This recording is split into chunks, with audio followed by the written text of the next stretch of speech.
Self Gunjan. आज हम जिस टॉपिक के बारे में पढ़ने वाले हैं उस टॉपिक का नाम है इलेक्ट्रिक सर्किट। तो आइए देखते हैं इलेक्ट्रिक सर्किट क्या होती है। तो it consist of source of electric power.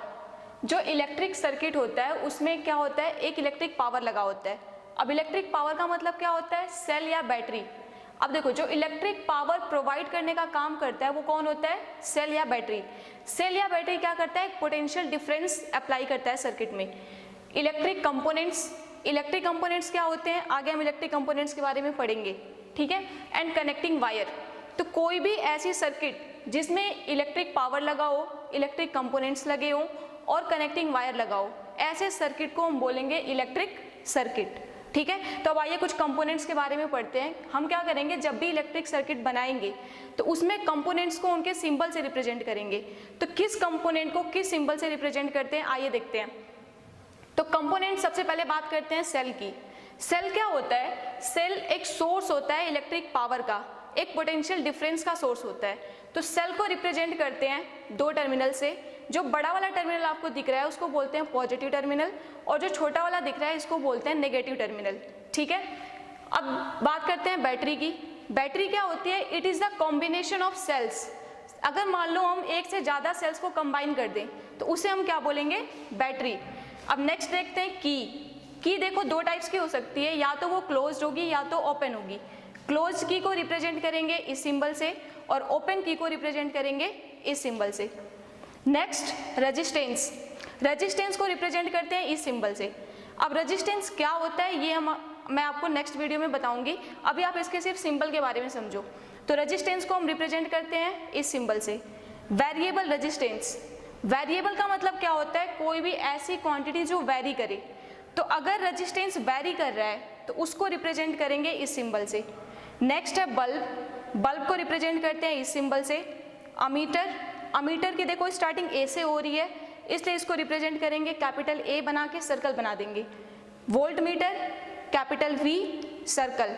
Next है गैलोनोमीटर को रिप्रेजेंट करते हैं जी से। कनेक्टिंग वायर को सिंपल लाइन से। वायर विदाउट ज्वाइंट, अब देखो वायर विदाउट ज्वाइंट का मतलब क्या है, ऐसा वायर जो ज्वाइंट ना हो। मीन्स यहाँ पे क्या हो रही है, वायर्स की ओवरलैपिंग हो रही है, एक वायर दूसरे के ऊपर से पास कर रहा है, तो इस वायर को रिप्रेजेंट करेंगे हम इस सिंबल से। नेक्स्ट है ज्वाइंट वायर। ज्वाइंट वायर का मतलब क्या है कि दो वायर किसी पॉइंट पे ज्वाइंट हो रहे हैं, तो ज्वाइंट वायर को रिप्रेजेंट करते हैं इस सिंबल से। तो अभी हमने देखा कि इलेक्ट्रिक सर्किट में हम कंपोनेंट्स को किस सिंबल से रिप्रेजेंट करेंगे। अब हमें कोई भी अगर इलेक्ट्रिक सर्किट बनानी होगी तो वहाँ पे हम बल्ब को बना के तो दिखाएंगे नहीं।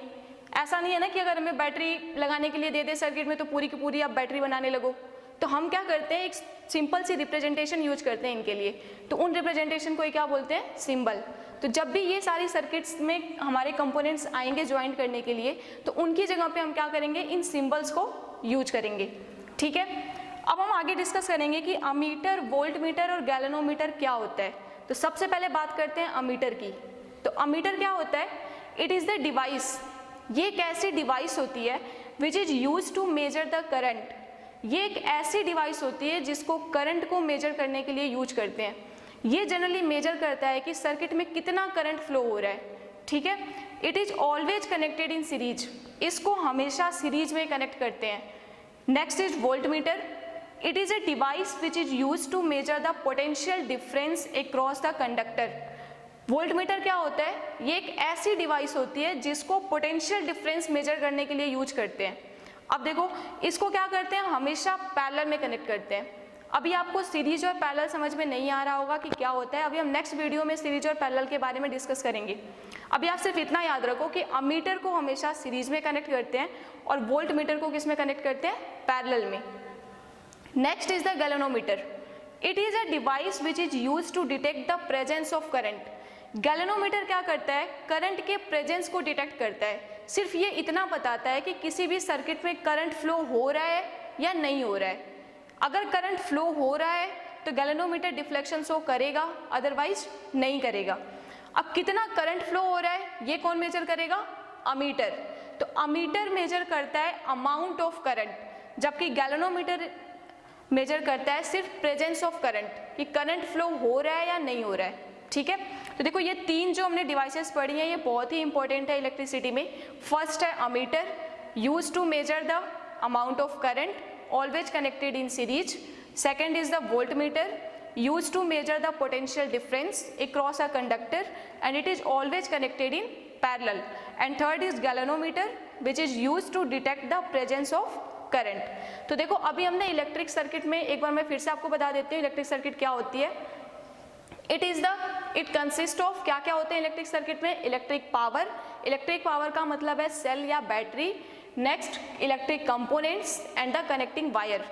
कंपोनेंट्स ये सारे सिंबल्स, ये कंपोनेंट्स के सिंबल्स हैं। तीन डिवाइसेस पढ़ी हमने, ammeter, voltmeter, galvanometer. Ammeter to measure the amount of current, voltmeter to measure the amount of potential difference and galvanometer to measure the presence of current. अब आइए नेक्स्ट हम discuss करते हैं ओम्स लॉ के बारे में। तो पहले देखो ओम्स लॉ में क्या है। जनरली जो ओम्स लॉ है वो पोटेंशियल डिफरेंस और करंट में रिलेशन बताता है। ये बताता है कि पोटेंशियल डिफरेंस और करंट एक दूसरे पे कैसे डिपेंड करेंगे। तो जॉर्ज साइमन ओम नाम के एक साइंटिस्ट थे, उन्होंने एक एक्सपेरिमेंट किया और वो अपने एक्सपेरिमेंट में ये देखना चाहते थे कि अगर हम पोटेंशियल डिफरेंस को वैरी करवाएं तो करंट पे क्या इफेक्ट होगा।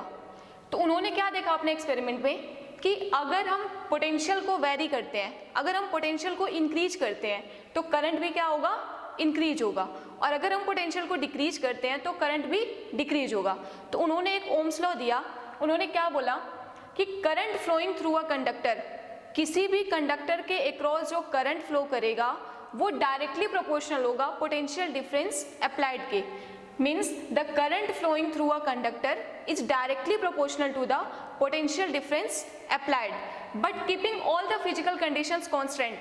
अब फिजिकल कंडीशंस का मतलब क्या है, टेम्परेचर, प्रेशर एक्सेट्रा।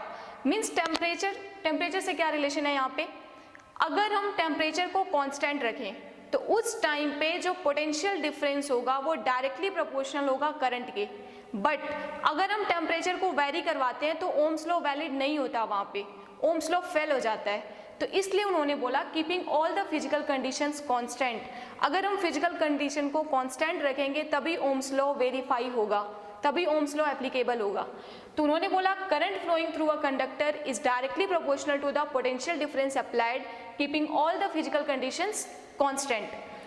अब देखो V क्या होगा, डायरेक्टली I पे डिपेंड करेगा, बिकॉज अगर हम पोटेंशियल डिफरेंस को इंक्रीज करेंगे तो करंट भी इंक्रीज होगा, अगर पोटेंशियल डिफरेंस को डिक्रीज करेंगे तो करंट भी डिक्रीज होगा। इसका मतलब दोनों एक दूसरे पे डायरेक्टली डिपेंड है।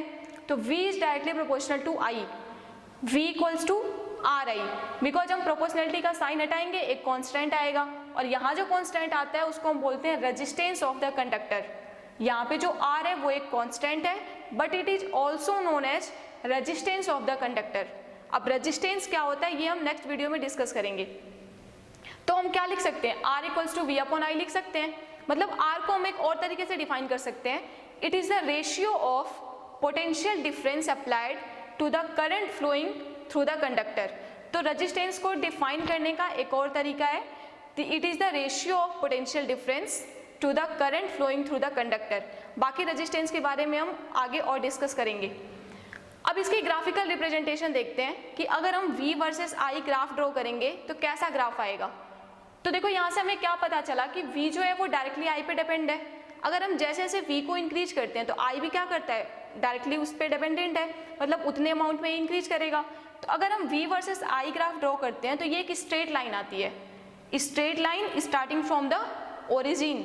ठीक है, अब हमें ये देखना है कि अगर VI ग्राफ का स्लोप देखें, यहाँ पे जो स्ट्रेट लाइन आ रही है इसका अगर हम स्लोप देखें तो स्लोप किसकी मेजरमेंट देगा। तो स्लोप निकालने का एक बहुत ही अच्छा तरीका है, स्लोप निकालते हैं हम tan थीटा से। अब tan थीटा मतलब लाइन कितना एंगल बना रही है x एक्सिस से। ऑलवेज रिमेंबर, लाइन कितना एंगल बना रही है x एक्सिस से, ना कि y एक्सिस से। तो यहाँ पे जितना एंगल वो x एक्सिस से बनाएगी उस एंगल को हमें लेना है। तो स्लोप ऑफ VI ग्राफ किसके इक्वल आएगा, tan थीटा के, और tan थीटा किसके इक्वल आता है, परपेंडिकुलर अपॉन बेस। या फिर अगर आपको ये समझ में नहीं आ रहा है तो आप ऐसे याद रख सकते हो कि स्लोप किसके इक्वल होता है, quantity on the y axis divided by quantity on the x axis. तो देखो क्वांटिटी y एक्सिस पे क्या दिख रही है आपको, v, और x एक्सिस पे कौन सी क्वांटिटी है, I। V अपॉन आई, और V अपॉन आई किसके इक्वल होता है? रेजिस्टेंस R के इक्वल। तो V अपॉन आई किसके इक्वल आएगा? R के इक्वल। Means the slope of V I graph क्या देगा? रेजिस्टेंस। ठीक है, इस बात को आप याद रखना, slope of V I graph क्या देगा? रेजिस्टेंस। बट अगर ग्राफ वी आई ग्राफ ना दे के आई वी ग्राफ दे दे, मीन्स v को इसने ले लिया x एक्सिस पे और i को ले लिया y एक्सिस पे। अब ये जो लाइन हमारी बन रही है, ये इसका स्लोप क्या देगा? तो इसके स्लोप को देखने के लिए फिर से tan थीटा निकालेंगे। तो slope of I V graph किसके इक्वल आएगा? tan थीटा के। और tan थीटा एक्चुअल में क्या होता है? परपेंडिकुलर डिवाइडेड बाई बेस, या फिर हम बोल सकते हैं कि स्लोप किसके इक्वल होता है? Quantity on the y axis divided by quantity on the x axis. तो कौन सी क्वांटिटी है y एक्सिस पे? I, और x एक्सिस पे कौन सी क्वांटिटी है? v। मीन स्लोप किसके इक्वल आएगा? I by v। और I बाई v, देखो v अपॉन आई किसके इक्वल है? R के इक्वल। मीन्स I बाई v किसके इक्वल आएगा? 1 बाई R के इक्वल। तो स्लोप किसके इक्वल आएगा?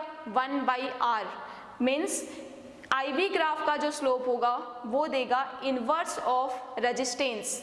ठीक है, एक बार फिर से देख लो आप, ओम्स लॉ क्या होता है? किसने ओम्स लॉ दिया था? George Simon Ohm. क्या बोला उन्होंने?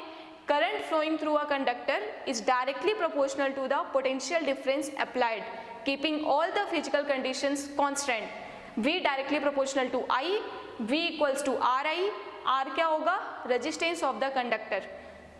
ग्राफिकल रिप्रेजेंटेशन में अगर देखें तो VI ग्राफ का V वर्सेस I का ग्राफ कैसा होता है? Straight line.